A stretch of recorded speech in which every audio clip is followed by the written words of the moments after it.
Yeah, we live in interesting times. It's the 21st birthday of the internet. Mm-hmm. The internet is officially an adult. Is it ready for that? And in times of such hyperconnection and distraction, how are we maintaining sense of self and responsibility through all that? Because what we pay attention to is what we become.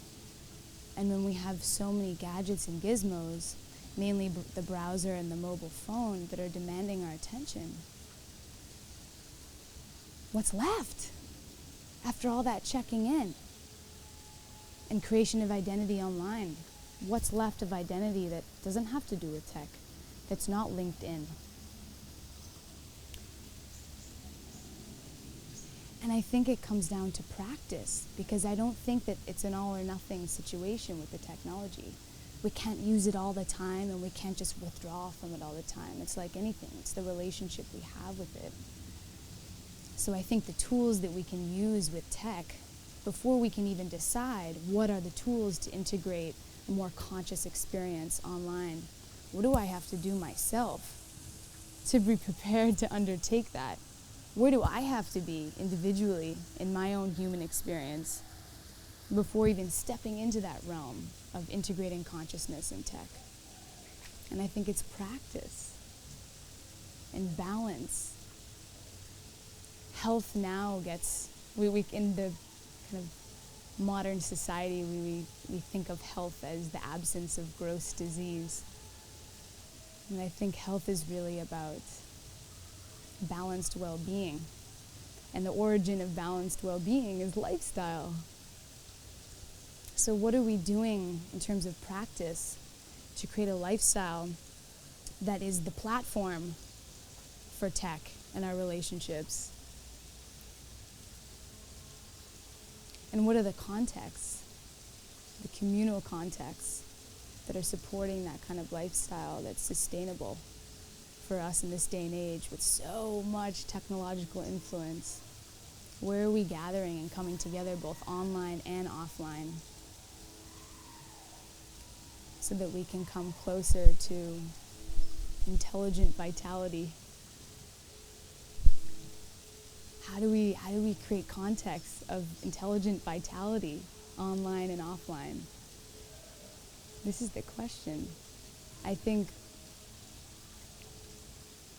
at the end of the day, our mission as co-creators of this human experience is really just to help each other ask the right questions with love and non-judgment. So when the question is coming that it's time to take a digital detox, Yeah. what's the first, second, maybe third step I can take towards getting to that place where that balance is there?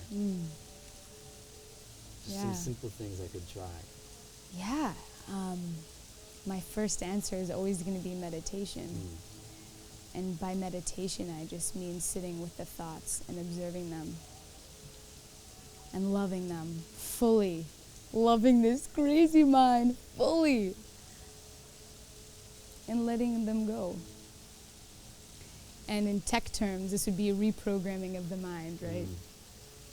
So literally playing an active part in the neuroplasticity of your own brain. Can you sit with yourself? I mean, that's the first question. Can we really sit with ourselves without needing validation from Facebook? And can we just sit? I think that's the first step. I think the second thing, maybe the first thing, because in order to meditate, we need to be in the body. And we live so much up here in these times, especially here in the left side of the brain, the overly pragmatic, analytical side that's always chiming in on the right, more conscious, I'm one with all side. So how do we practice to be in the body, to be rooted and grounded in the body, to have energy flowing freely in the body so that we can have a relationship with our mind? It's not being nagged by the body all the time, because it's hard to sit. It's hard for me to sit. I have to push myself to sit. It's not easy, especially in this, cross-legged position. It's takes a while. This takes practice. And this is the other thing about these times we're living, and especially in the developing world and in postmodern tech culture, is that things are advancing and they're changing at an exponential rate. And practice and self-growth and self-realization happens very slowly. It's not some nice, unfortunately, plateau that kind of exists up here. One day we get there and everything is divine and fine and okay. It's a momentary thing. It's a momentary practice. So it's kind of ironic when we think of the times we're living when everything is so fast, but our personal practice has to be so slow. So I guess maybe the first step is accepting slow. The second is coming into body. And the third is sitting with mind. Yeah, thank you. I think we nailed the SEO click response question. Yeah.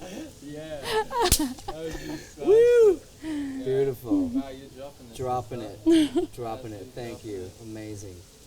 Thank you. But I'm constantly searching for that in the work that we're doing. Because we're both moving into that realm. We're in that realm. We're having to get people that are in their computers, literally inside their computers, Yeah. outside of it.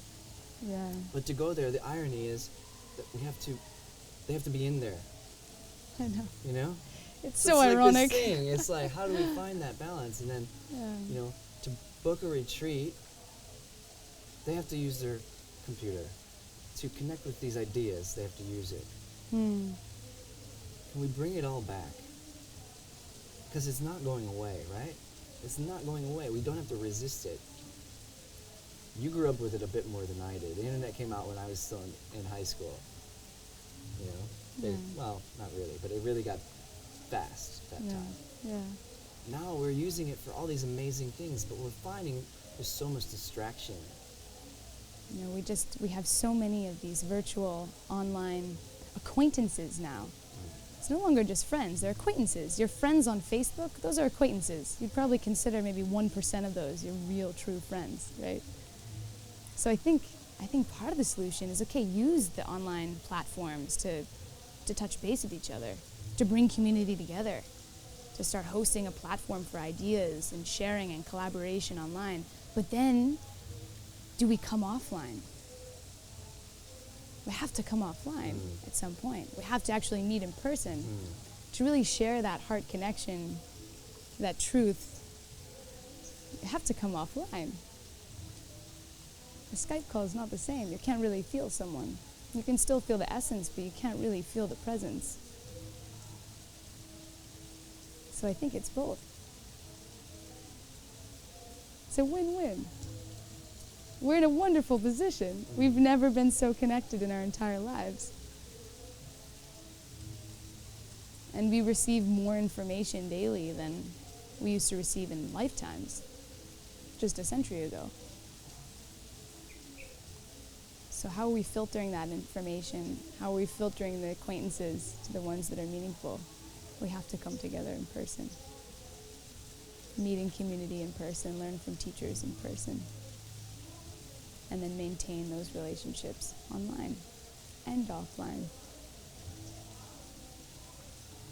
Bam, bam, bam, bam, bam. She's just dropping it, man. Thank you. Yeah. Wow, that needs to be heard. Super potent. I feel good. I feel fulfilled. Okay. I feel so good. Thank you. I'm coming over on the floor.